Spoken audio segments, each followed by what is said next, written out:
We're live. Um, so I completely screwed up. I thought I scheduled this for 9:30, and I was putting my kid to bed, and it was like 9:28, and I got on there because I knew that it wasn't going to happen by 9:30, and I totally scheduled it for 9 o'clock. So then I bumped it to 9:45, and I barely made it. I think I actually am a little bit late. So Holly, at 9:17, you said, "Am I missing something, or is it not 9 on January 7th?" It was supposed to be 9:30 on January 7th, but I messed it up, and then my son wouldn't go to sleep. He won't go to bed if I'm home and I'm not laying with him. So I got to lay there for an hour and 15 minutes until he fell asleep. We jumped around for a while, and I kind of just let him calm down on his own. So you are seeing a new overlay here for the YouTube channel. This is going to be a nutrition related show, and those are all going to be branded MetFix Port Clinton. MetFix is the new organization ran by Greg Glassman.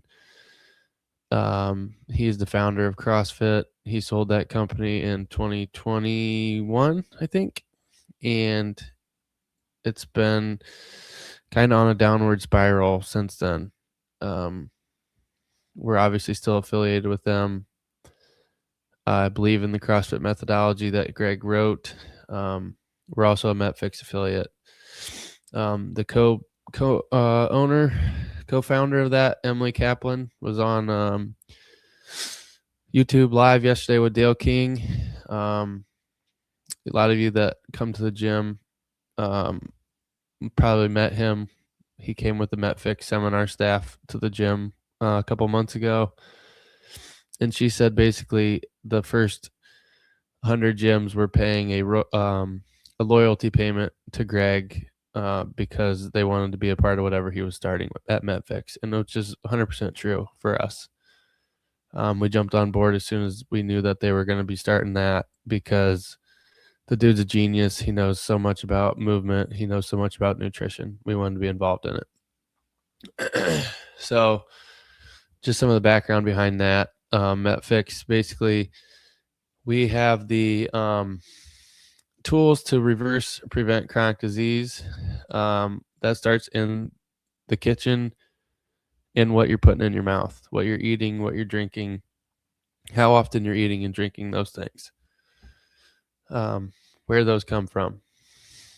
On January 10th, so Saturday, 3 days from now, we're going to be having a free nutrition town hall at CrossFit Port Clinton MetFix. And we're going to be going over a lot of lifestyle related things, how food affects you. It'll be pretty educational. Some new stuff, a lot of repeat stuff that you've probably heard before if you've been in the gym for a while, but we're going to talk nutrition first, and then we're going to go over how to move your body. So a little bit of both. It's free to anyone. So if you have family and friends that you love, care about, that you think should hear about how we can reverse and prevent their chronic disease, bring them with you. If you have a coworker or a friend, bring them with you. We also will be having coffee there. I think Derek will have his catfish coffee cart there. So I don't think he's allowed to accept money yet. So he's showing up for free. He's providing all the coffee for free. So if you feel generous and you want to tip him, bring some cash. He is fronting the bill because I don't think we're technically allowed to pay him anything to be there or to bring his coffee. So, but you guys can tip him if you want to. Okay. So why are we on here? Today, the Department of Agriculture, USDA, updated their nutrition guidelines. I wanted to do this earlier, but I was working, so I couldn't. But first time in a long time that they've done this. I think, I don't know, 1970s when they came out with that stupid food pyramid, the chronic disease causer. They've kind of updated it like with how it looks since then. So like My Plate, but all that stuff's still terrible. Like My Plate is garbage. People that preach My Plate don't really know what they're talking about. Um, but what I saw from this looks promising. So, what does the old food pyramid look like?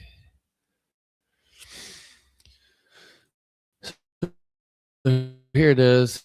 Here's the original, the OG food pyramid. And this thing to come up full screen, that would be great. But I'm a little bit computer illiterate right now. Okay, so at the bottom of the old food pyramid, they're going to tell you bread, cereal, rice, pasta, 6 to 11 servings a day. If you saw the post that I did from Port Clinton MetFix Port Clinton Instagram, Facebook account today, I don't know what I was going to say about that. I posted the updated guidelines. Oh, I remember. And I said they're no longer going to treat people like the cattle that they're leading into the barn to slaughter. Before they take the cattle into the barn to slaughter them, they fatten them up by feeding them grain. And that's not a coincidence. That spikes your insulin level and it causes you to gain excess fat if you're eating in a calorie surplus, eating more than you're expending. If you're eating 6 to 11 servings of grain a day, you're probably going to get a chronic disease. Arthritis, type 2 diabetes, Alzheimer's, cancer, mental health problems.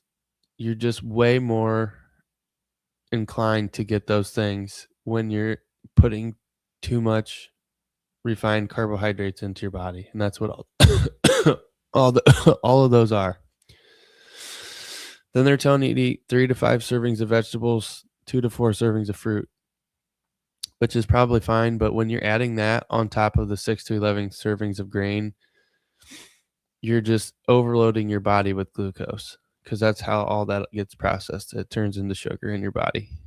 And then at the top, we have milk, yogurt, cheese group, 2 to 3 servings. You have meat, poultry, fish, dry beans, eggs, nuts, 2 to 3 servings of that. And at the top, it says use oils, fats, and sweets sparingly. Fats and oils, you do not really need to limit those. That will make you full. Sweets, on the other hand, I could get on board with that being up there. You need to limit those 100%. And then they went to the My Plate thing. So, yeah, it might be a little bit better, but the grains is still way too big. Like, you should put protein probably to that part of the grains, or protein and vegetables. Just get rid of the grains and then leave the rest of that the same. That would be fine. But still way too many carbs. So that's that thing. And then today they released this. Oh, cool. I don't have to. Guess I'm sharing my whole screen. That can get dangerous. Kennedy Rollins. I don't know who Rollins is. Robert Kennedy is the HHS director. Oh, Brooke Rollins is the USDA secretary. They released dietary guidelines for Americans 2025 to 2030, marking the most significant reset of federal nutrition policy in decades. The U.S. faces a national health emergency. Nearly 90% of healthcare spending goes towards treating chronic diseases, much of it linked to diet and lifestyle. So if you've been coming to our gym, we've been open for almost 5 years now. We've been preaching that from the beginning. If you've followed anything that we've told you, you've probably seen chronic illness that you've had either lessen or go away. I'm not saying every instance it's going to completely go away, but you can reduce the symptoms if you change your lifestyle, how much you're moving and what you're putting in your mouth. We've been preaching that for 5 years. We've done a lot of nutrition lectures. We've done a lot of nutrition coaching. We've helped probably over 100 people with their nutrition. And if you listen to what we say, you will see results. Now, those results will vary by how consistent you are with that, 100%. But we've been preaching this for 5 years. If you know anything about CrossFit, it started 20 years ago. That's when the first affiliates became a thing, and they've been saying the same shit for that long. If you go look up 5 Buckets of Death, you can see it on our YouTube channel. It's just a ripoff of Greg Glassman doing the same thing. Like I said, dude's a genius. He talks about how there's 5 ways you can die. There's the chronic disease bucket, and then there's the everything else. And that's the willful divide. You put a big line in between them. 90% of healthcare spending goes towards chronic disease that is likely preventable. And then you have kinetic, toxic, genetic, and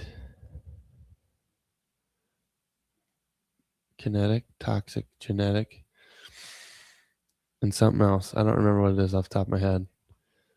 I should probably look that up because I'm going to have to talk about this on Saturday. But it doesn't matter. Those things are irrelevant. You can't really control those things. Chronic disease, you can. So 90 cents to every dollar that you're putting towards your healthcare premiums is getting spent on somebody that has a chronic illness that's most of the time preventable. More than 70% of American adults are overweight or obese, and nearly 1 in 3 adolescents has pre-diabetes. That is fucking terrifying. Diabetes didn't exist 50 years ago, 100 years ago. It's all related to chronic consumption of refined carbohydrates. You're eating too much sugar or food that turns into sugar. Sugar causes cancer also, by the way. If you're eating too much of it and you're doing it too often, you damage your mitochondria and your cells start dysfunctioning. Thomas Seyfried has a book called Cancer as a Metabolic Disease. It's a textbook. He's a PhD. He treats patients, I think, and he has a lab where he does a lot of research. He's proven it's not genetic, it's metabolic. And if you fix the root cause, which is in the mitochondria, by doing intermittent fasting and you do water-only fasting and you take some other medications with that to block glucose and glutamine, you can starve the cancer cells and they start dying off, and then new cells form. They're healthy cells. Again, not every case happens that way, but a lot of them do. That's how they start. Some of it can be environmental. I get that. Not saying everything will go away, but a lot of it will if you follow these guidelines. The other thing is, I believe MetFix had some input into these guidelines. And I know that other people that I've followed on Instagram, YouTube, that are a lot smarter than I am, that I listen to on how your body works, how insulin responds to food, how insulin resistance can impact you, how your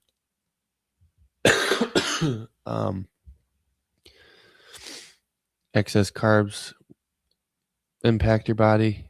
It's all, they've all helped with this. I've seen a lot of them posting stuff about, oh, I was on this committee helping push this forward. Awesome. A lot of them do CrossFit. 1 in 3 adolescents has prediabetes. That just blows my mind. Stop feeding your kids sugar. Stop going trick-or-treating. Diet-driven chronic disease now disqualifies many young Americans from military service, threatening national readiness and limiting opportunity. Yeah. I don't know how many people that are in the military that probably can't do a pull-up. Like, hey, if you're out in the battlefield and you need to get your body up on something, that's that's not good. You got to be able to do a pull-up. These guidelines return us to the basics, Kennedy said. American households must prioritize whole, nutrient-dense foods, protein, dairy, vegetables, fruit, healthy fats, and whole grains, and dramatically reduce highly processed foods. This is how we make America healthy again. CrossFit's nutrition prescription. Eat meat and vegetables, nuts and seeds, some fruit, little starch, no sugar. Keep intake to levels that will support exercise, not body fat. MetFix's nutrition prescription is eat meat and vegetables, nuts and seeds, some starch, little fruit, no sugar, and no seed oils. Keep intake to levels that will support exercise and not body fat. If you just listen to that sentence, that's basically what they're doing. You didn't hear me say anything about whole grains in that. I think they did that so Big Ag wouldn't throw a fit, but you could completely omit whole grains. You could omit all grains and you'd be completely fine. You could eat just protein and you'd be completely fine. Carbohydrate is the only macronutrient that is not required by the body. That is not me reading. That is me telling you that. It's the only thing that isn't required. You can get everything you need from fat and protein. Dramatically reduce highly processed food. This is how we make America healthy again. Couldn't agree more. By the way, I posted that thing today on Facebook and Instagram, and I said, kudos to Robert Kennedy, and I tagged him. And some guy gets on there and starts commenting about he wants to go eat a Big Mac with a side of McLies. And I'm like, what do you didn't go eat a Big Mac, dude? I don't care. Like, that's your choice. He's like, no, I'd rather do something MAGA. And I'm like, how is this MAGA? Like, all I'm doing is saying that this is good for United States. It's going to get rid of chronic disease. I didn't say anything about, I did say who did it, because, I mean, he's in charge of the department that helped roll this out.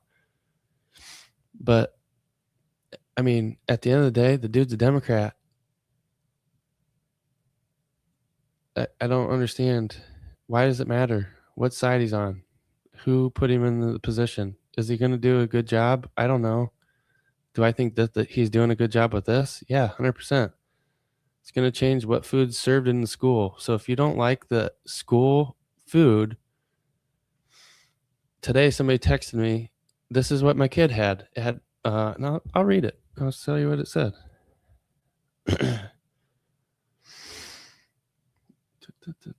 Mozzarella sticks with cookies today.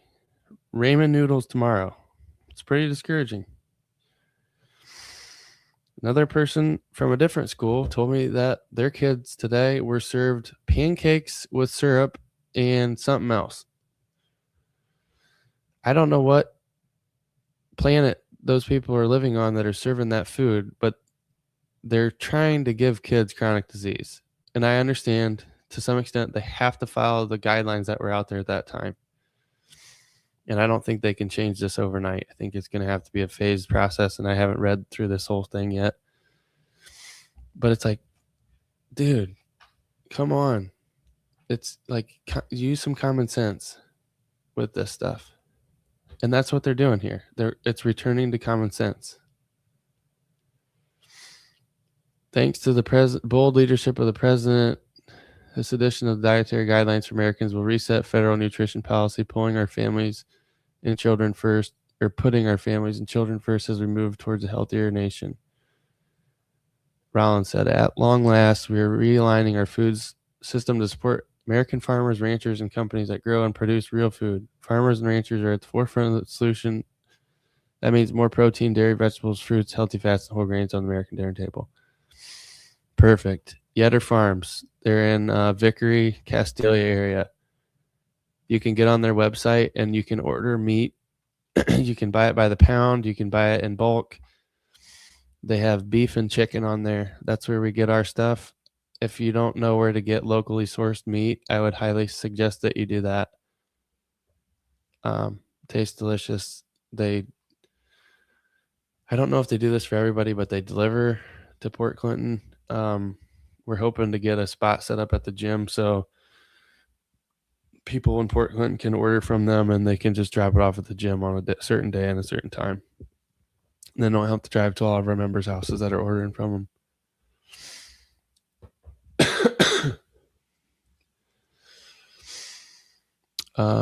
Under President Trump's leadership, the administration is restoring scientific integrity, accountability, and common sense to federal health guidance. 2025 to 2030 guidelines reestablish food, not pharmaceuticals, at the foundations of the health and reclaim the food pyramid as a tool for nourishment and education. Yeah, that's another thing that Greg Glassman did. He completely dismantled the National Strength and Conditioning Association. You can look up CrossFit versus NSCA lawsuit. They're being funded by the American Beverage Association. So anything that comes out of the NSCA, you kind of have to take with a grain of salt because they're being paid by Coke and Pepsi to tell you bullshit things. And it's kind of depressing if you go down that rabbit hole on the CrossFit versus NSCA because you'll see all the other players that were involved in it. I don't think I can name them off all by heart right now, but the NCAA was part of it, like National Collegiate Athletic Association. And it's mind blowing the corruption that's involved in this stuff. And when it says guidelines reestablish food, not pharmaceuticals, those people are paying to have the food pyramid the way it was because it's fueling chronic disease. Those big pharmaceutical companies, the big medical companies, if they don't increase their profits every quarter, they can get sued by their shareholders because they're not giving them an adequate return. Not could, they will be. So if they're not continually increasing their profits, they're going to get sued. Their number one priority is to the shareholders of those companies. It's not to the patient. Not a chance. So, like, if they actually start curing people, it goes away. Like, they don't have jobs anymore. The whole thing falls apart. 90% of your money spent on healthcare goes towards chronic disease that's likely preventable, reversible. Hey, Jenny, how are you? Jenny Sock says the Yetter Farm drop-off would be great. Yeah, we're waiting on our new building to get done, and then we're going to set something up. So stay tuned. We could probably do it now. It's just you're going to have to change locations when we move. They might be there Saturday, so we could probably talk to them about that, put them on the spot. Under this administration, restoring scientific integrity, accountability, common sense. I already read that. Yeah, the scientific integrity part, they're actually using the scientific method here where they like do a hypothesis, they do some testing, they see the results, and then they go, yep, that worked, or no, it didn't. And then they hand it to somebody else and say, hey, can you run this study and see what you get? It's not a peer review system. So if you don't understand why peer review is bad, you need to do some more research. I would suggest you go to brokenscience.org and look at the content that Emily and Greg have put out on peer reviews and p-values. They explain it a lot better than I could, but the predictive value is what you need to look at if it's replicable. It's not whether somebody with a PhD, ICQ, whatever the freaking letters behind their name say. Can the study be repeated or not? That's what you need to look at. My nutrition clients that I've been working with, if I have worked with you in the past and I was like, I think they were actually telling me the truth and they were following what I was telling them at the time, didn't quite get the results that I wanted them to. Once I figured out like better ways to coach people and through experimentation, doing things to myself first and then applying it to clients, I circled back to them and I said, "Hey, here's what I want you to do. Are you on board for this little experiment?" They're like, "Yeah." "What do I have to do? What do I have to pay?" I'm like, "You don't have to pay me nothing. You've already paid me stuff. I taught you a bunch, but there's some things that I think I was wrong about, and I want to do some experimenting. So all I need you to do is follow these guidelines now, and just let me know how it's going. Once a week, once a month, whatever you feel like comfortable with. Just say, yep, I'm feeling better. I'm losing some weight, blah, blah, blah, whatever." So I went basically from a 40, 30, 30 carbs, 40%, 30% protein, 30% fat. And I basically rearranged it all and said, okay, that's what CrossFit was kind of telling you to do. What if I play with that and I kind of reframe it towards what I've been learning about insulin control and excuse me, I don't have a water. I should have got a water, but I was scrambling to set stuff up again. But hey, we're going to set your protein at, and I'll go over this on Saturday. So if you're going to be there, you're going to hear this again. But let's set your protein at 1 gram per pound of your ideal body weight. So say you wanted to weigh 160. We're going to set your protein at least 160. And I want you to hit that or go over it.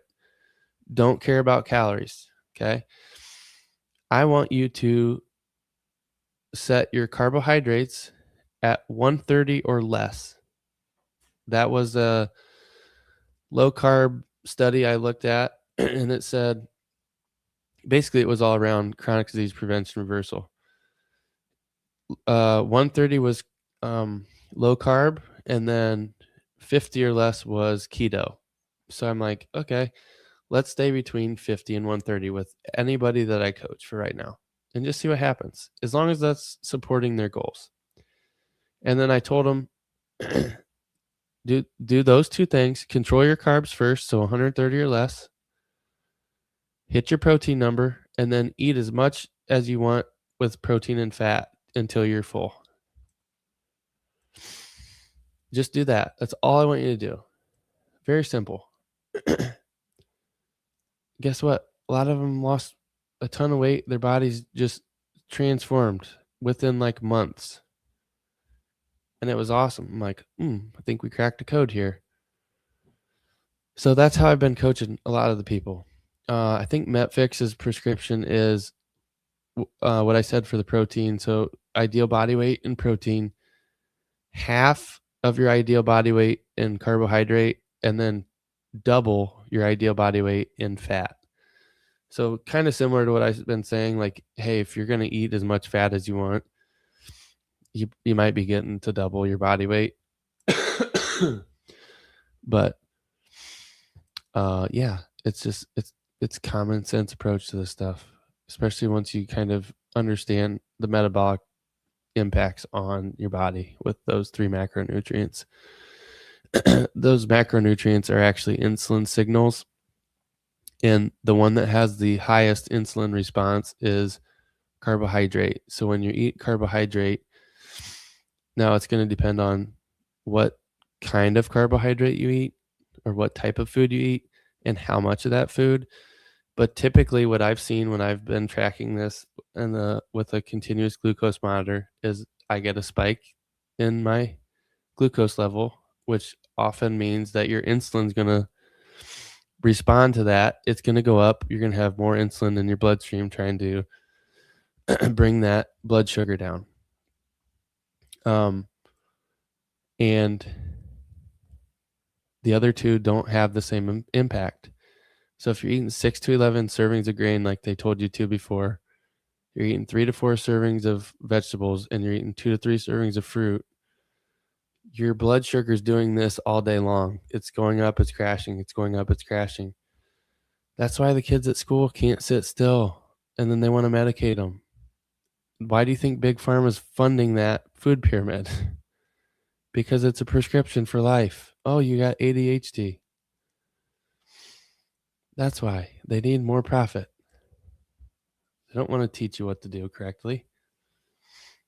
I'll teach you. I'll tell you for free. I'm doing it right now. 31 minutes of me telling you what to do.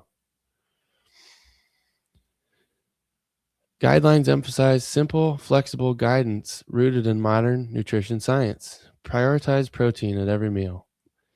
And by modern nutrition science, they actually mean we're going to eat like a caveman did.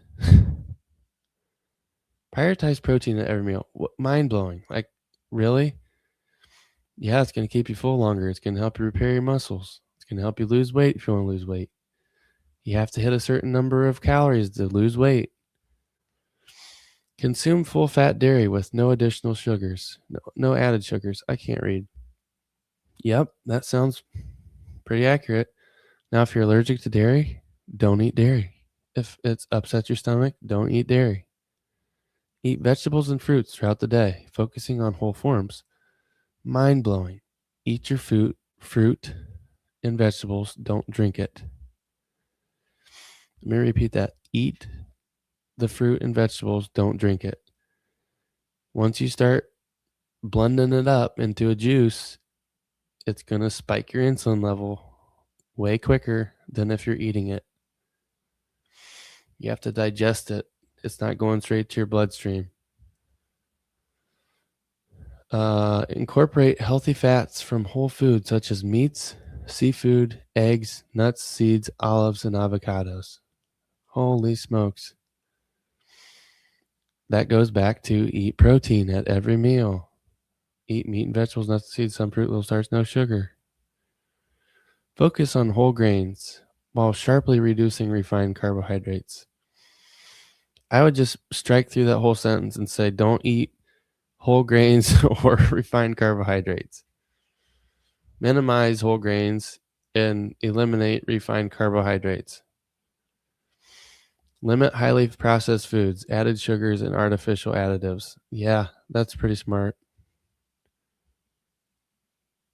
Highly processed foods and added sugars. It should say eliminate when possible, not limit.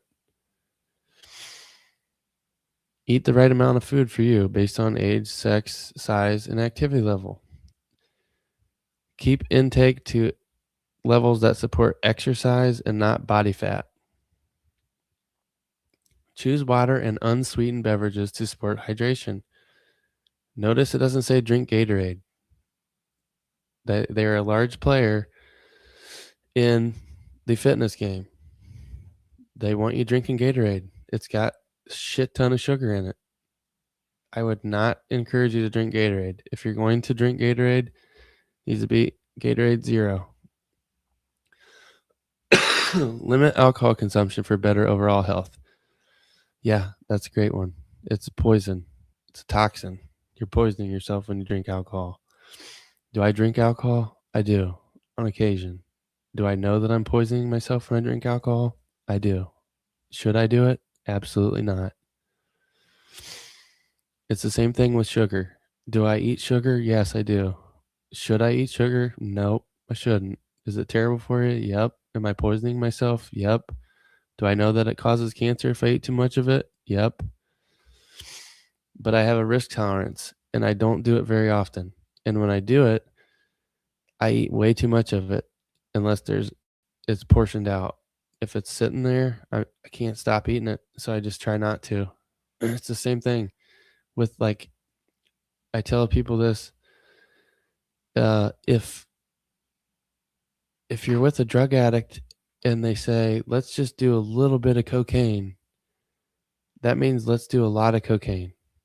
Like, there's no stopping. It's the same thing with sugar.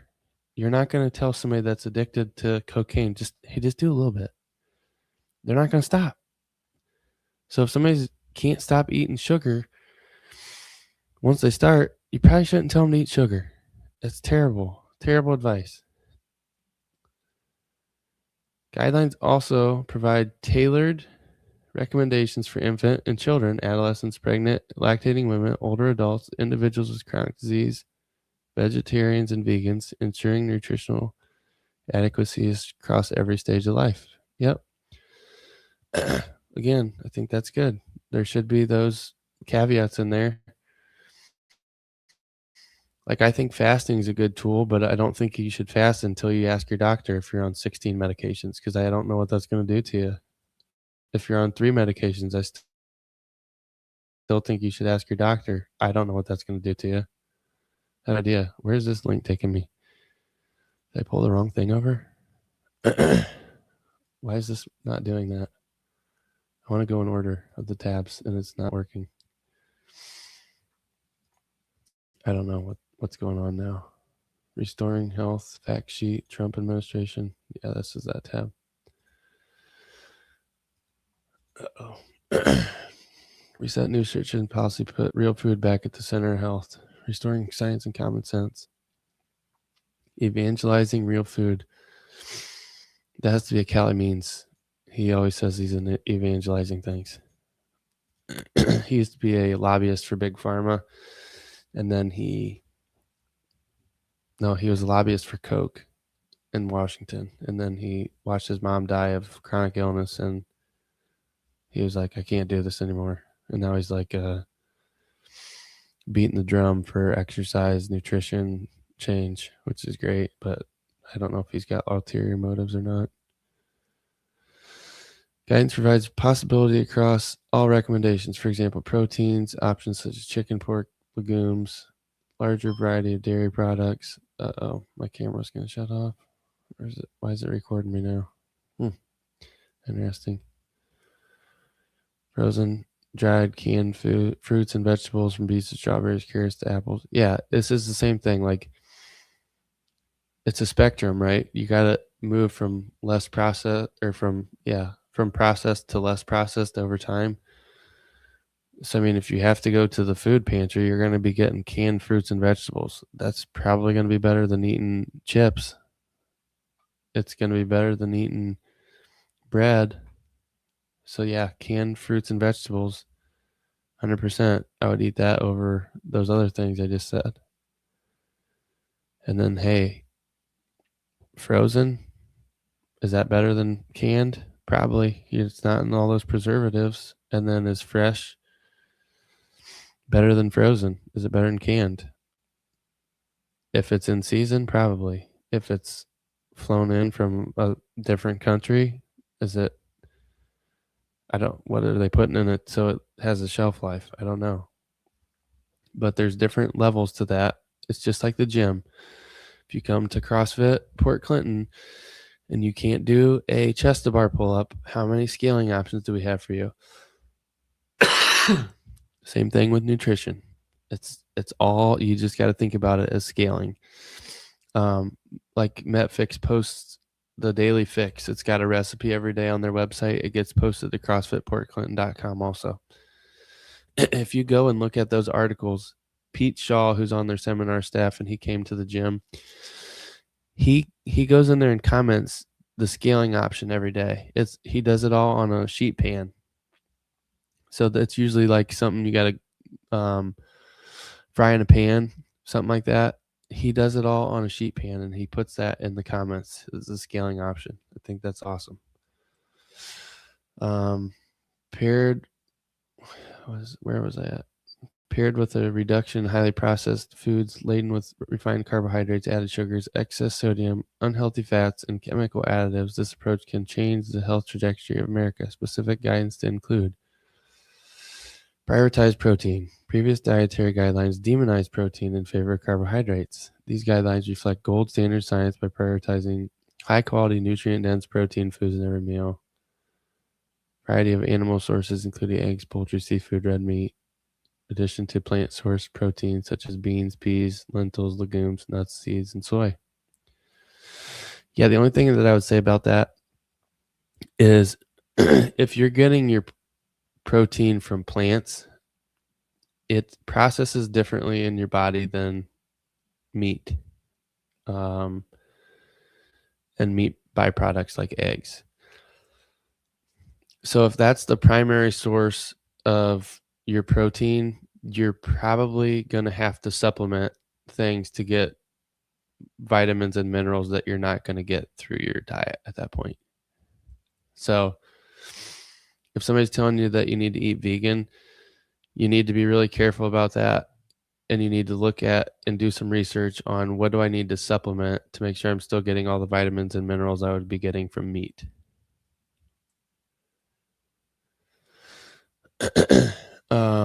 Avoid highly processed foods. For the first time, the dietary guidelines call it the dangers of certain highly processed foods and common sense vital public health point. Guidance calls to avoid highly processed, packaged, prepared, ready to eat, or other foods that are salty or sweet. Avoid added sugar or sweetened beverages such as soda, fruit drinks, and energy drinks. Yeah. And here's what I'll say. I'll go back to the predictive value versus peer-reviewed bullshit. A lot of those studies are paid for, and you don't know that unless you read the study and you look at actually, okay, what's going on in this study? Broken science, again, I can't point to them enough. They do a tremendous job doing that, breaking stuff down and explaining it to an idiot like me. Teaching you how to think. Like, it's not just, oh, believe us. They tell you like, hey, here's some like red flags in this study that if you're reading another one, you can kind of point to it and go, oh, that's what that means. Or they talk in a circle in the study. It's like, that doesn't make any sense whatsoever, but they're using big words and they try to fool you. Test it out. Take a progress picture of yourself and eat like that old food pyramid. Just eat as much bread as you can. See what happens. Weigh yourself. Measure. Then, after 2 months, 3 months, when you've gained 20 pounds, eat how they're telling you to now. Eat how I told you to for the past 5 years. You're gonna look different after that 6-month period or 3 months of eating like they're telling you to now or like I told you to before. Or if you're semi-eating some of that stuff now, like, hey, I still have a piece of toast or 2 pieces of toast for breakfast, and I'm eating a dessert with every meal, and I'm drinking pop. Stop eating all that shit and see what your body does. Take a progress picture, quit it for a month or 2, and see what the scale does. See what your clothes fit like. You're not going to believe it. But until you've actually put yourself into that process and you've experimented, which I have been doing for the past 5 years, you don't fully understand it. And that was one thing that I started talking about on one of these podcasts.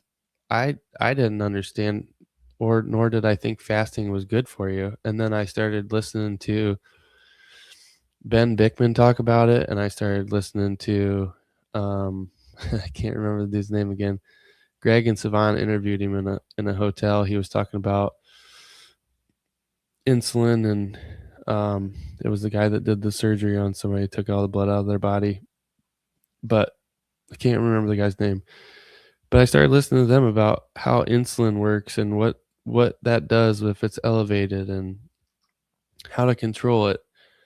And once you kind of understand that, it's like a cheat code to everything else food related.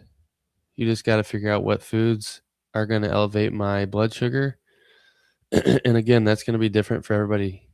So like if I eat a cookie, my blood sugar doesn't spike an awful lot. If I eat two cookies, it does. If I eat 3 cookies, it spikes through the roof and then it crashes. If I eat 6 of Jim's donuts, I'm gonna be taking a nap later because that's how bad that spike and crash is. Like, I've experimented with that, and it's interesting to see what your body does. When I eat a steak, my blood sugar goes like this. It doesn't move. Eggs doesn't move. Sourdough bread, it bumps it up. Depending on how much of it I eat, it's going to spike it higher. It's all just how your body processes it. But I might have 3 cookie tolerance, and Jenny might have a half cookie tolerance. But until you experiment with that stuff, until you invest in some of your health and wellness and see what that does, you don't really know. You're just taking my word for it, which is fine. I'm giving you my firsthand experience and telling you, hey, those foods typically spike blood sugar. Rice spikes my blood sugar very quickly. Doesn't matter how much I eat of it. If you're doing that once a day, it's probably not the end of the world. But if you're doing it 5 times a day, like, hey, I'm going to eat McDonald's for breakfast. I'm going to get some pancakes and hash brown, and then I'm going to have a snack. It's going to be peanut butter crackers. And then for lunch, I'm going to eat a peanut butter and jelly sandwich. And then for my next snack, I'm going to have a granola bar or a Cliff bar with 14 grams added sugar in it. And then for dinner, I'm going to have rice, French fries, and a cheeseburger. You're getting back into my blood sugar is going like this all day long. It's the same thing with school lunches. You take your kid to school, they feed them breakfast. It's typically carbohydrate heavy, and it's added sugar galore. And then lunch is the same thing. Hopefully that changes with some of these guidelines. Avoid added sugars. Yep. Great. We've been saying that for years, especially for children. The previous ones did not take a hard line against sugar. No. This guidance says no amount of added sugar or nutritive sweeteners is recommended or considered a part of a healthy or nutritious diet. Calls on parents to completely avoid added sugars for children aged 4 and under. Yeah. And if you pay attention to kids that eat sugar all the time and kids that don't ever eat sugar, it's a night and day difference. I didn't understand that until I started listening to Savan podcast, and he started talking about how he's raised his kids and what his kids act like when they're with kids that are drinking pop and eating crap food. And then I've seen it actually play out with my kid. It is wild. Ending war on healthy fats. Yeah. Guidance calls for receiving the bulk of fat from whole food sources such as meats, poultry, eggs, omega-3 rich seafood, nuts, seeds, full fat dairy, olives, avocados. When cooking with or adding fats to meals, the guidelines call for using the most nutrient-dense natural options with essential fatty acids such as olive oil. Yeah, olive oil or avocado oil. If you're using vegetable oil, canola oil, peanut oil, get rid of them, throw them away, and go buy the avocado oil or olive oil. Yes, it's more expensive, but it's going to be cheaper for long-term health for you and for the rest of the country and your kids, if you have kids. Heralding whole grains and avoiding refined carbohydrate. This guidance takes a firm stand to prioritize fiber-rich whole grains, significantly reduce consumption of highly processed refined carbs, such as white bread, ready-to-eat or packaged breakfast options, flour, tortillas, and crackers. Yep. Taco bowls. Eat eggs and bacon and sausage for breakfast. Eat steak for breakfast, chicken. I mean, just because it's breakfast doesn't mean that you need to eat something that you've seen on a commercial. It's It's marketing. And if they have an ad firm telling them what to tell you, it's not food. It's a product that they're selling you. So stop eating it. Start limiting how much you eat. If you're eating 5 a day, eat 3 next week, then 2 the next week, then 1 the next week, then 0. Eat one every other day. Eat one every other week. I'm not going to lie, sometimes it does take a very long time, but you just have to start with one thing and keep introducing new habits, healthier habits, including diets lower in carbohydrates to manage chronic disease. Guidance makes the science-based and common sense recommendation that individuals with certain chronic disease may experience improved health outcomes when following a low carbohydrate diet. Oh my Lord. Go to our YouTube channel and look at the playlist Killing Chronic Disease. You'll see people that had chronic diseases that saw significant improvements in their appearance, how they felt, how they slept, medications that they were on decreased, some were eliminated. I'm sorry, I keep doing that into the microphone. My throat, it doesn't hurt, but it's like so scratchy right now. I wish I had my water over here. Reducing healthcare costs. Most expensive thing we can do as a country is continue government incentives for food that sickens Americans and drives up healthcare costs. For instance, 42 million Americans depend on SNAP for nutrition, but some of the most popular items on the program are sugary drinks, candy, and chips. 78% of SNAP recipients are on Medicaid. These incentives for unhealthy food also drives up healthcare costs. This public policy instantly must end. Oh, insanity must end. It is insane. If this new guidance will dramatically lower chronic disease and health care costs for all Americans. Recent analysis by Johns Hopkins, 48% of all federal tax dollars are spent on healthcare, and 90% of U.S. healthcare spending is on people with chronic disease. That is insane. 48% of all federal tax dollars are spent on healthcare, and 90% of that is on chronic disease. So 48%, okay, say it's 50%. You times that by 2, that's 100. You take 90% of that, divided by 2. What is that? 45% of the 48% goes away? What's the deficit right now? What are we running a deficit on? The government? Would that make it up? I could tell you that your freaking healthcare wouldn't be as expensive as it is. I didn't know that number was so high. 48% of all federal tax dollars are spent on healthcare. That is insane. Like I don't know what to say about that. Like, wow. Just think of that. But here's the other problem. Let's see. Okay. Just think about that figure. What's the total? What did I say that was? The all federal tax dollars. What's the number?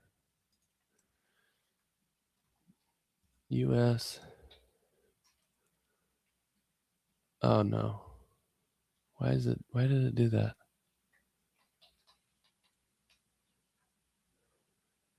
Come on.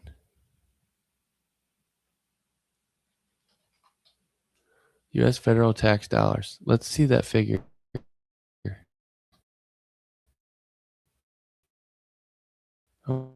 Hopefully that can take that and run with it. What's the total? Total revenue is $5.7 trillion. 5.07 trillion to 5.23 trillion. And then if you do this and you go,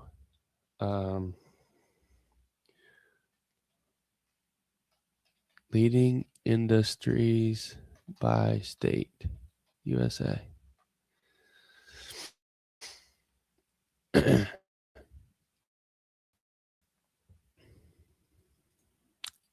You're going to see a big problem here. Should this experiment work? If I can find the right image.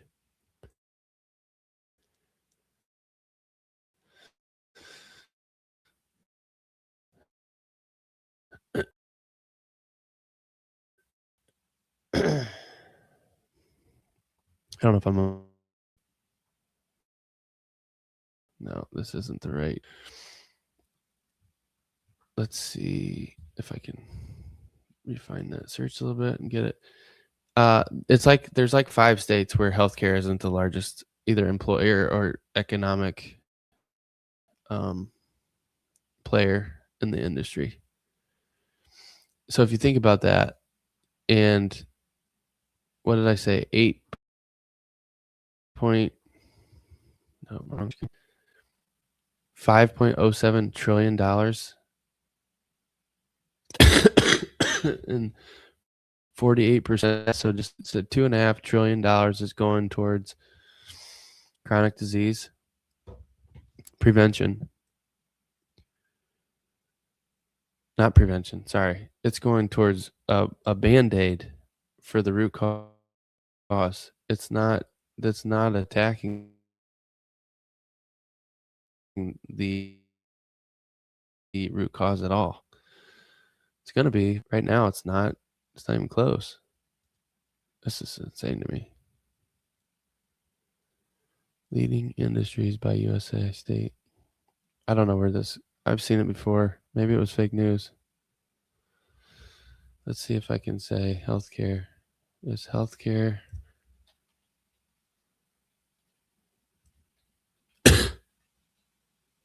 Man, this is like on a 15-second delay when I type. I think it's because I'm too far away from the cordless thing.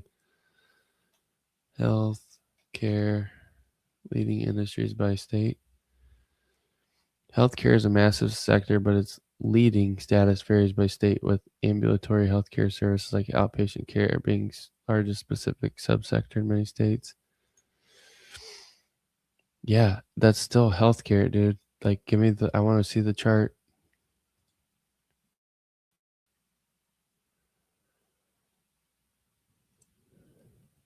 I don't know where it's at. It might be this one. Yeah, it is. Is it?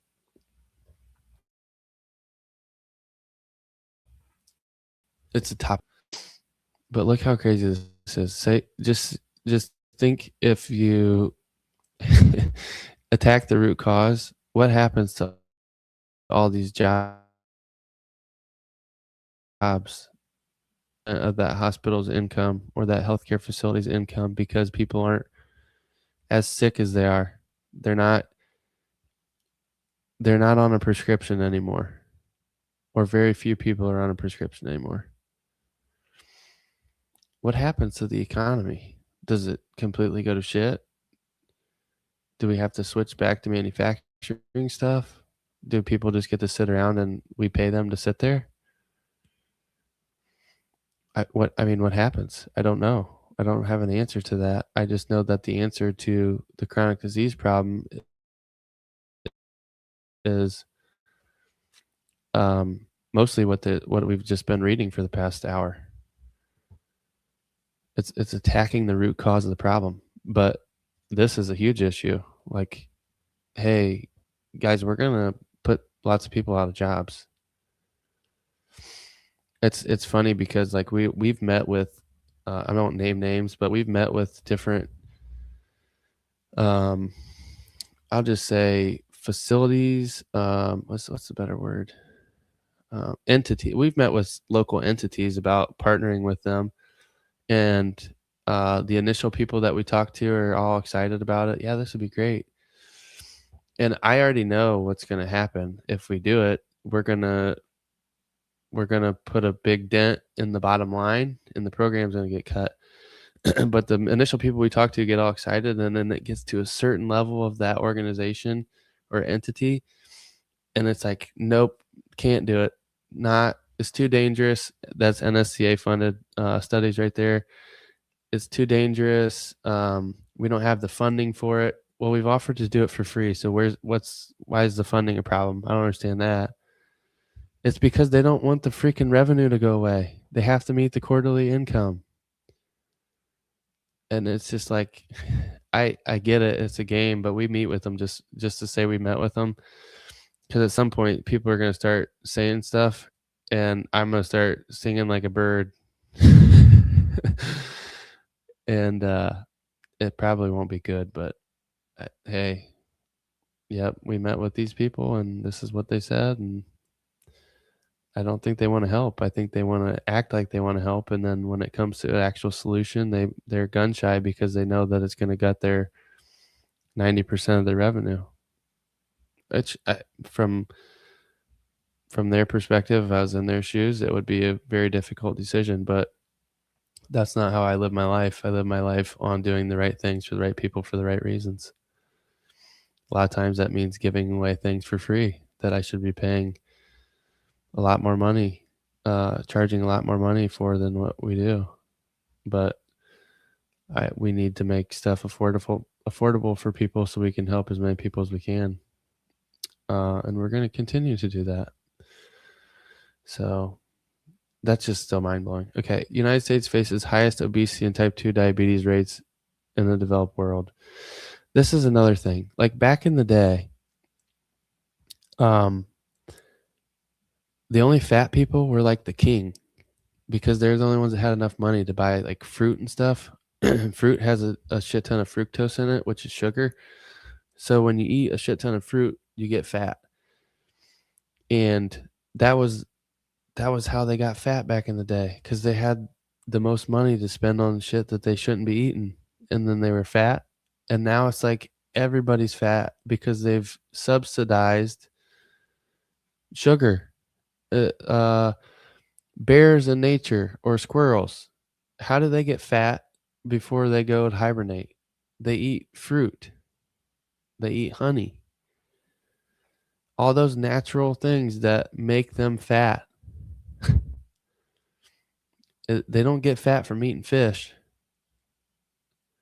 It's the other stuff that they're eating to make their insulin levels rise. It's like, oh, okay, it's time to go hibernate.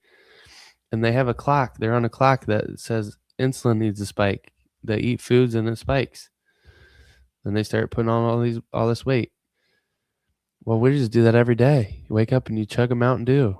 Then you drink an energy drink. Then you eat McDonald's. Then you eat a cupcake at work because it's in the lunchroom. And we wonder why we're so sick. Crazy. United States faces highest obesity and type 2 diabetes rates in the developed world. Yeah, we're so great that we can't tell our people how to not get sick. Or the profit's too good, we need them sick to keep that revenue stream of flowing. Seems more like it.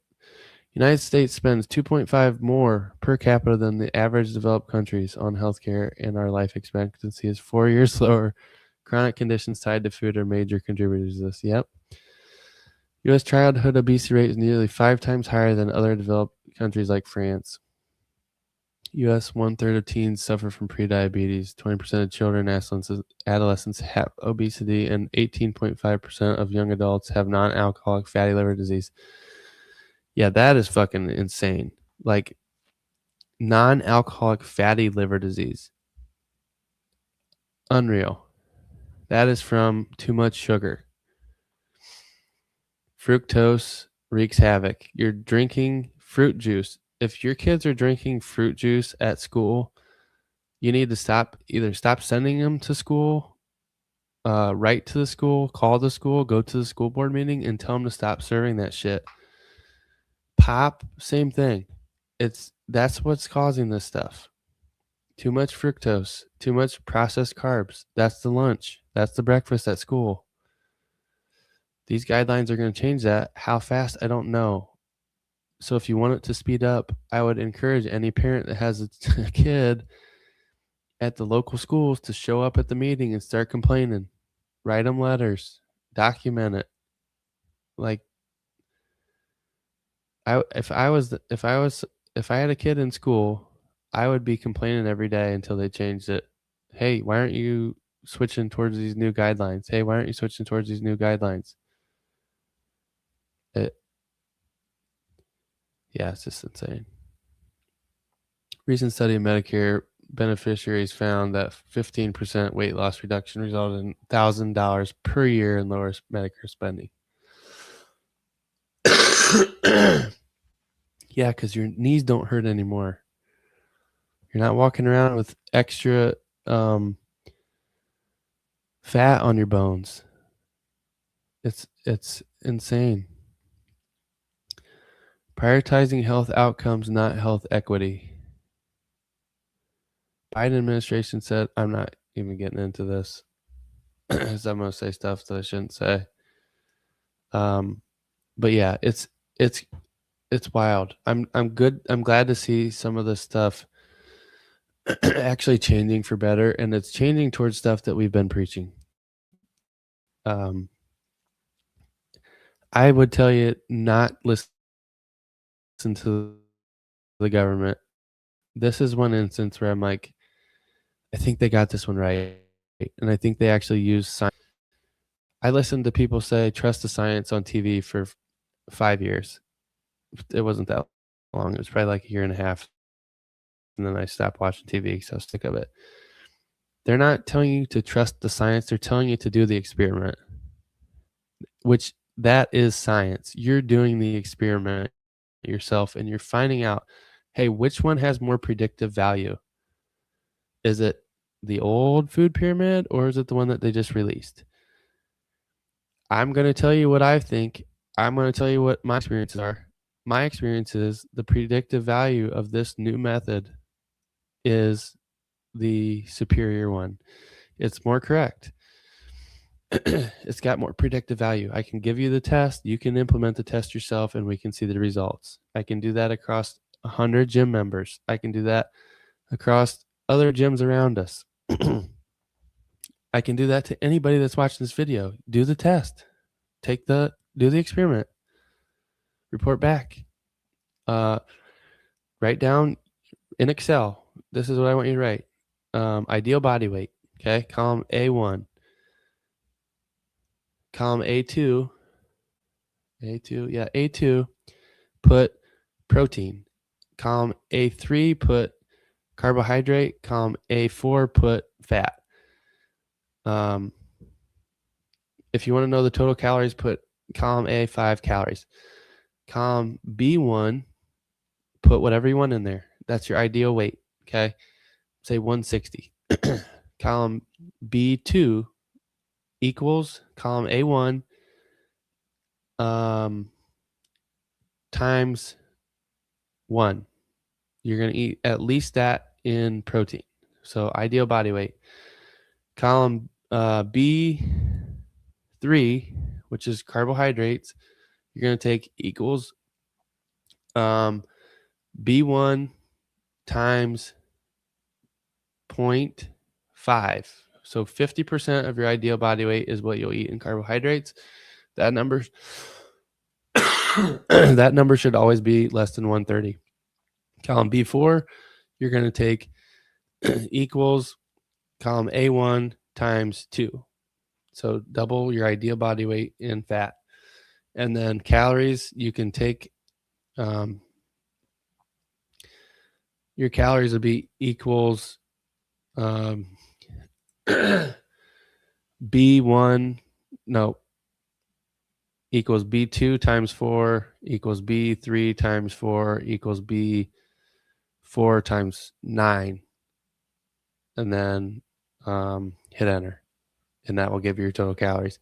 You're going to have to probably put parentheses around all those equations. That's the equation. That's what you need to do. Do that. Let me know how it goes. That will give you exactly what you should be doing. Rough ballpark. Eat whole foods and you'll see some results. 50% of Americans have prediabetes or diabetes. Lifestyle choices: move more, eat less carbs, eat more protein. 75% of adults report having at least one chronic condition. That is insane. And then I think the next one's 90% of healthcare spending goes towards treating chronic disease, much of which is linked to diet and lifestyle. Off the carbs, off the couch. One of the greatest lines coined by the genius Greg Glassman. Who's been watching this for an hour? There's one viewer. Jenny commented at 10:10, which was 50 minutes ago. Are you still watching, Jenny? Who's the viewer? Comment so I can see who you are. That's impressive. Let's see if I can scroll down farther and see what the heck is going on with this. Yeah, here's the old pyramid. We've been misguided, misled, unprecedented chronic disease.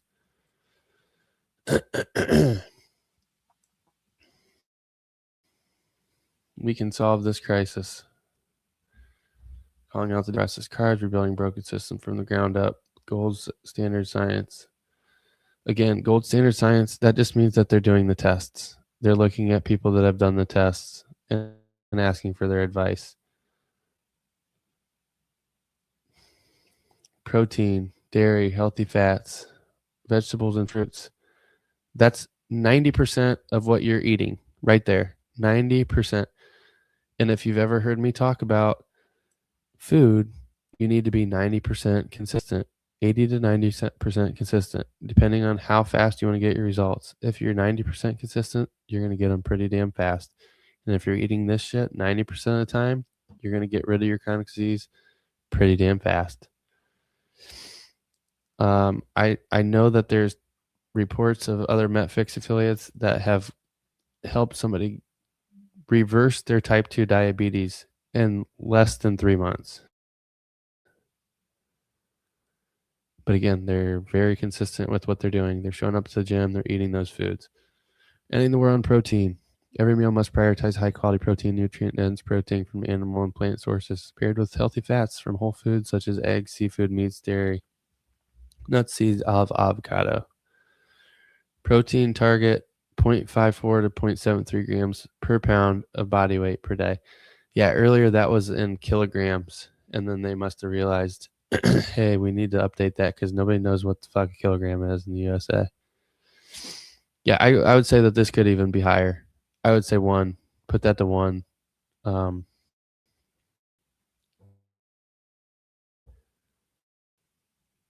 You're not going to have any issues if you're eating more protein. None. Vegetables and fruits. Essential to real food nutrition. Eat a wide variety of whole, colorful, nutrient-dense vegetables and fruits in their original form, prioritizing freshness and minimal processing. Don't drink your fruits and vegetables. Did I say that before multiple times? Yes, I did. I'll say it again to remind you.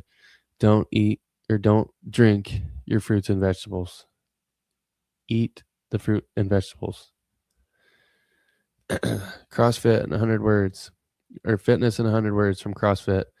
It does not say drink meat and vegetables, nuts and seeds, some fruit, little starch, no sugar. It says eat meat and vegetables, nuts and seeds, some fruit, little starch, no sugar. Keep intake levels, support exercise, not body fat. Don't drink your fruits and vegetables. I hear some people moving upstairs. So I need to see if I have. It doesn't sound like any kids are awake yet. Vegetables 3 servings per day, fruits 2 servings per day. Yeah, that's probably spot on. Whole grains. Whole grains are encouraged. Refined carbohydrates are not. Prioritize fiber-rich whole grains and significantly reduce the consumption of highly processed refined carbs that displace real nourishment. Yep, I would agree. I would limit those. I wouldn't prioritize grains. I would limit 2 to 4 servings per day. That's probably too high, but it's better than what it was, 6 to 11. Holy shit. We're going back to the pyramid. again, moving past decades of unhealthy eating and rebuilding a food culture rooted in health science, transparency, and personal responsibility. I'm not going to click through all those things. Fact sheet. I think we've read this. Evangelizing stuff, reducing healthcare costs. Yeah, we read that somewhere else. Dietary guidelines. This is the PubMed article where they did like the science-backed stuff. This would be interesting. It's got the stuff for all the different age groups on there. Evidence reviewed by a committee reinforces the importance of nutrition for women before and during pregnancy and lactation for optimal maternal and fetal outcomes. The committee concluded that consuming a healthy dietary pattern before and or during pregnancy may modestly reduce the risk of gestational diabetes, hypertension, disorders of pregnancy, excessive gestational weight gain, and preterm birth. For both pregnancy and lactation, the committee's review suggested that seafood choices are important components of a healthy dietary pattern, along with other components, including vegetables, fruits, legumes, whole grains, low-fat or non-fat dairy, lean meat and poultry, nuts, and unsaturated vegetable oils. Yeah, that sounds a sure hell of a lot like meat and vegetables, nuts and seeds, some fruit, low starch, no sugar. On the basis of intake data, biomarker data, and clinical outcomes, women who are pregnant or lactating have similar food components of public health concern: vitamin D, calcium, dietary fiber, potassium at the rest of the population, but iron and folate, folic acid status is also of particular importance during pregnancy. Without supplements and careful food choices, women are pregnant are at high risk for inadequacy in these nutrients. May determine that during pregnancy and lactation, consuming a healthy dietary pattern, healthy U.S. style, healthy vegetarian, and healthy Mediterranean style, which is basically all vegetarians, not, but those two are low carb. This is all carb. Would meet most nutrient needs. During pregnancy, women should also specifically incorporate foods rich in iron, folate, choline, vitamin D, and E. During lactation, foods rich in choline and vitamins A, D, and E are important to incorporate. Iron needs are lower during lactation compared to with pregnancy. Research supports the discontinuation of prenatal high iron dose supplements during lactation unless medically indicated. The review also indicated the avoidance of potentially allergenic foods during pregnancy and lactation is not recommended unless medically necessary to protect the mother's health. The committee recommended that women follow existing guidance on alcohol and caffeine consumption during pregnancy and lactation, and emphasize that maintaining healthy pre-pregnancy weight, achieving appropriate weight gain during lactation, and returning to healthy weight during the postpartum period are essential. Infants and toddlers. The committee encouraged exclusive breastfeeding, ideally for the first 6 months of life, with continued breastfeeding throughout the first year of life or longer, desired by the mother and the infant. I don't know what they're going to say about this, but the reason that it's beneficial to do that, and I understand not everybody can do that, and some people just can't breastfeed because they don't produce enough. But it's important to do that because you're passing on immunity to your kid, if you can do that. From my understanding of it, on the basis of evidence reviewed, the committee concluded that complementary food and beverages should not be introduced before 4 months old. Yeah, baby-led weaning, we do that. We tried to do it at 5 months, but the one wouldn't eat it. The other one was all for it. The committee found that introduction at 4 to 5 months old compared to 6 months does not offer long-term advantages or disadvantages. Recommended that CFB complementary food and beverages include foods that are rich in iron, zinc, either intrinsically, example meats, or due to fortification, iron fortified infant cereal, particularly from age 6 to 12. Oh boy, I didn't mean to scroll over that. Why are we threatening to buy Wall Street? How do I get off that thing? Go away. I clicked escape and it won't move.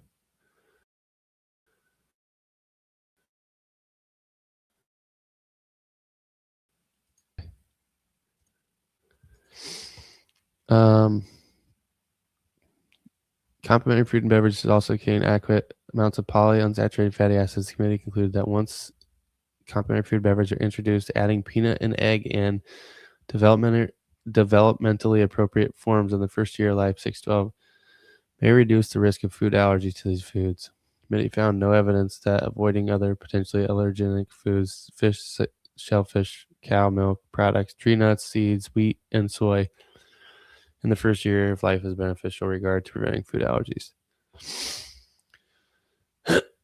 On the basis of evidence in the review, the committee concluded that routine iron supplementation of all breastfed infants may not be advisable, although it acknowledged that the screening for iron deficiency using appropriate biomarkers such as serum ferritin may be challenging because it's not simple as measuring hemoglobin. After 6 months, other sources of iron, such as iron-rich or iron-fortified complementary foods, can be provided, so iron supplementation is generally not needed. The committee also concluded that there is no basis for recommending vitamin D supplementation higher than 400 IU per day during infancy. Yeah, I take vitamin D supplement every day. I also take fish oil, and the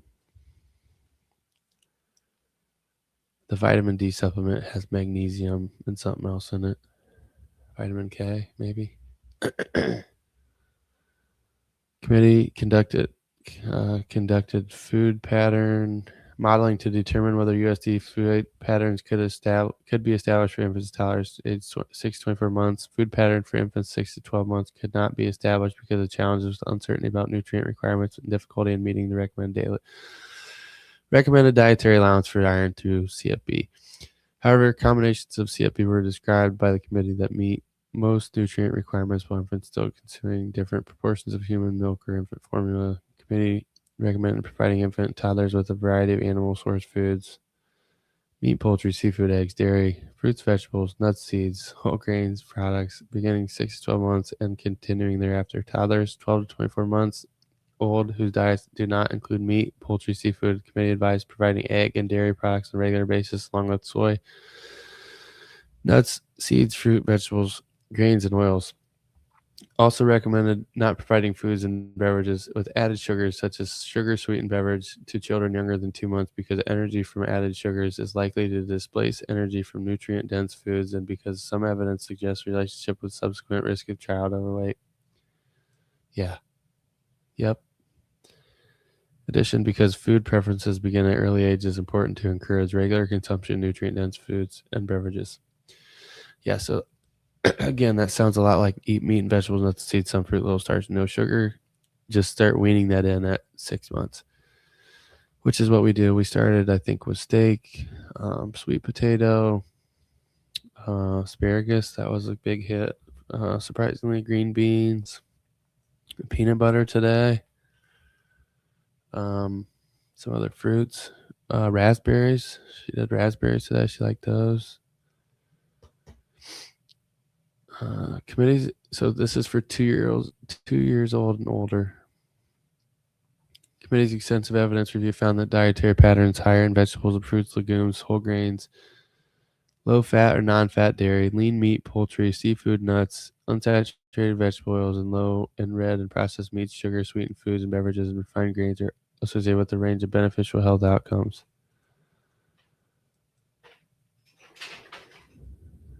Beneficial outcomes associated with these health dietary patterns include reduced risk of all-cause mortality, cardiovascular disease, type 2 diabetes, overweight and obesity, bone health, several cancers. Core dietary patterns elements are appropriate across the lifespan of children to older adults.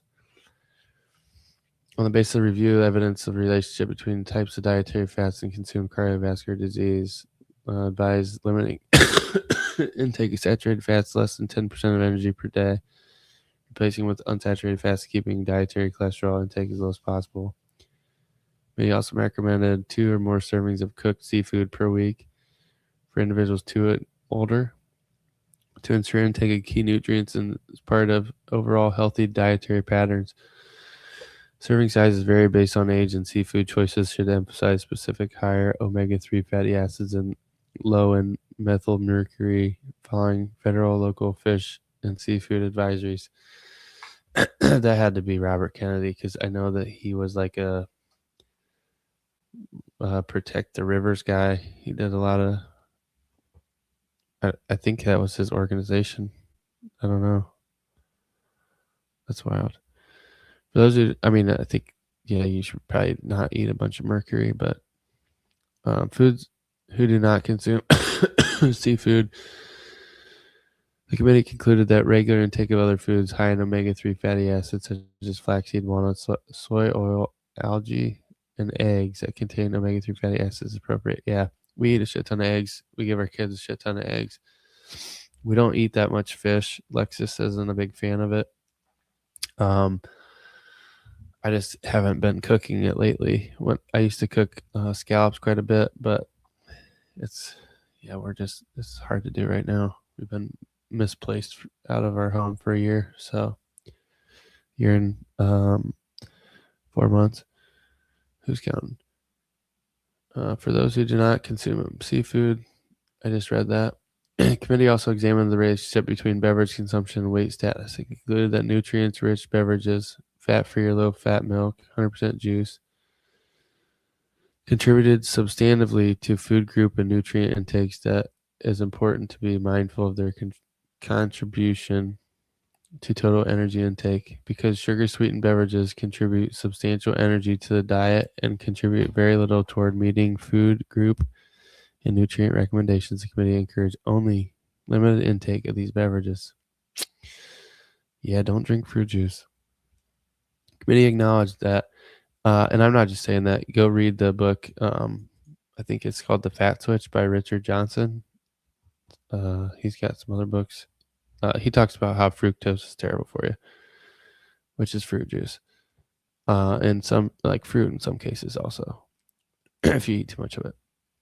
Committee acknowledged that low and no calorie sweetened beverages may be a useful aid in weight management in adults, but the evidence was limited. The committee emphasized that the role beverages play in diet quality and energy balance varies across the lifespan. That recommendations should be tailored appropriately.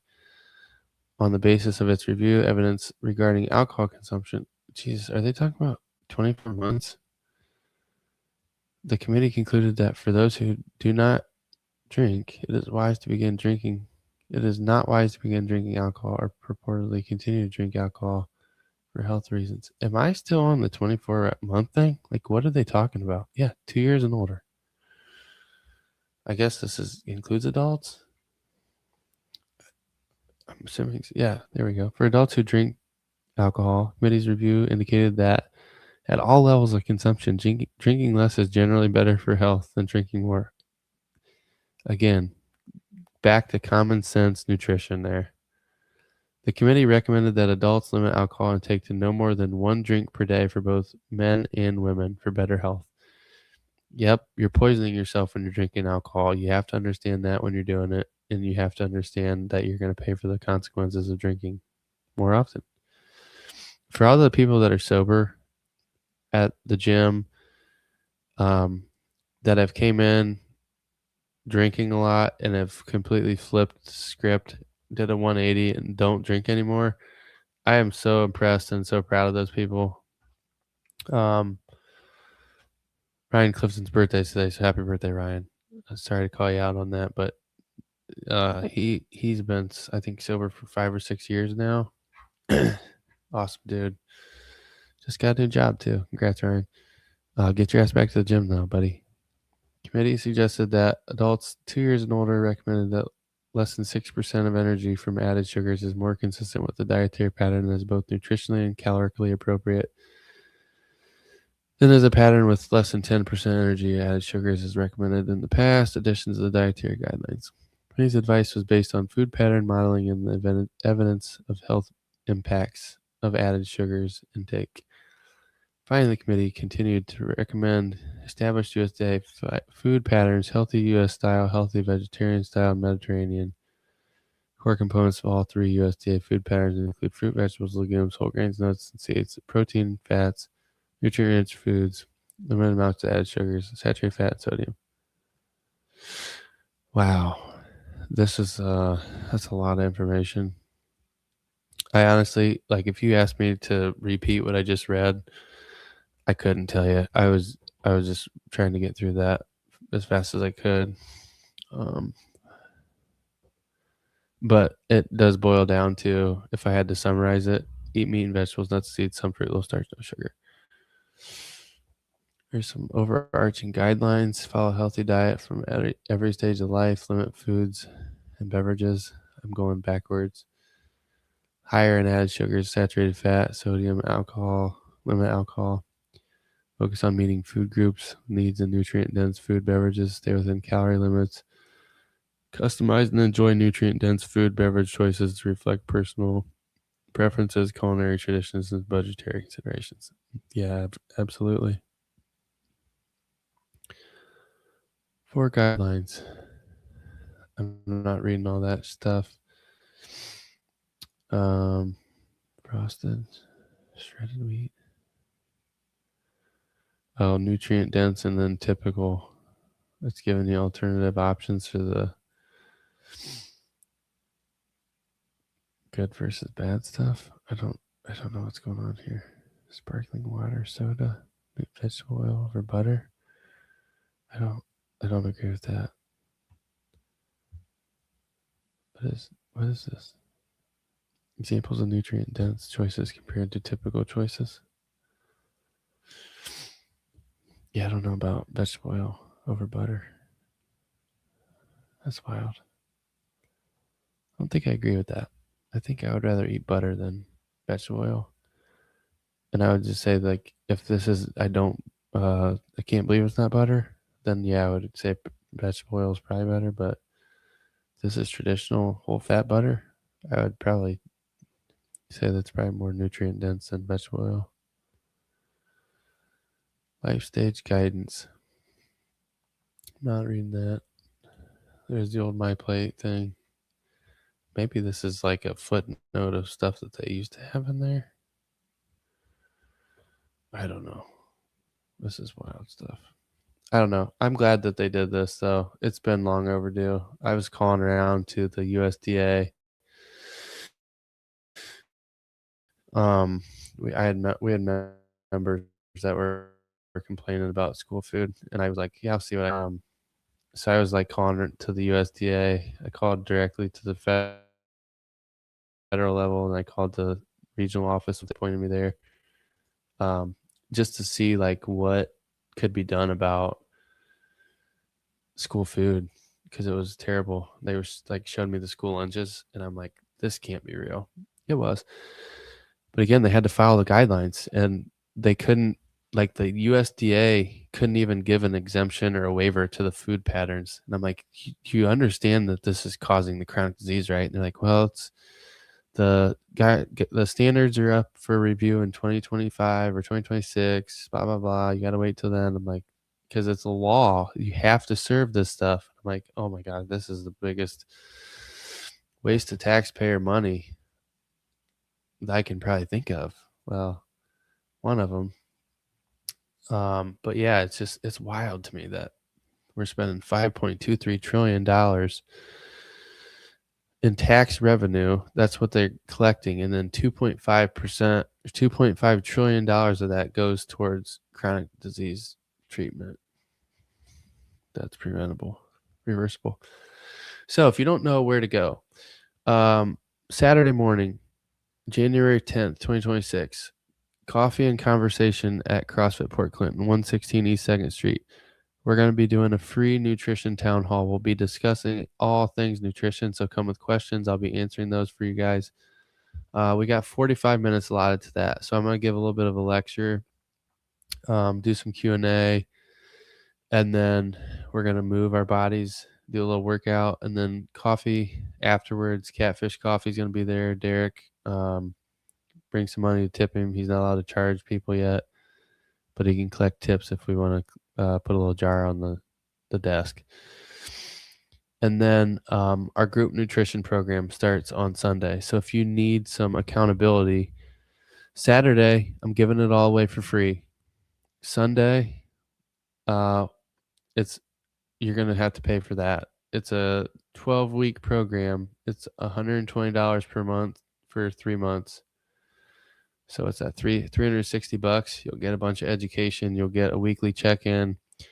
I think they're gonna be Sundays at 11:30.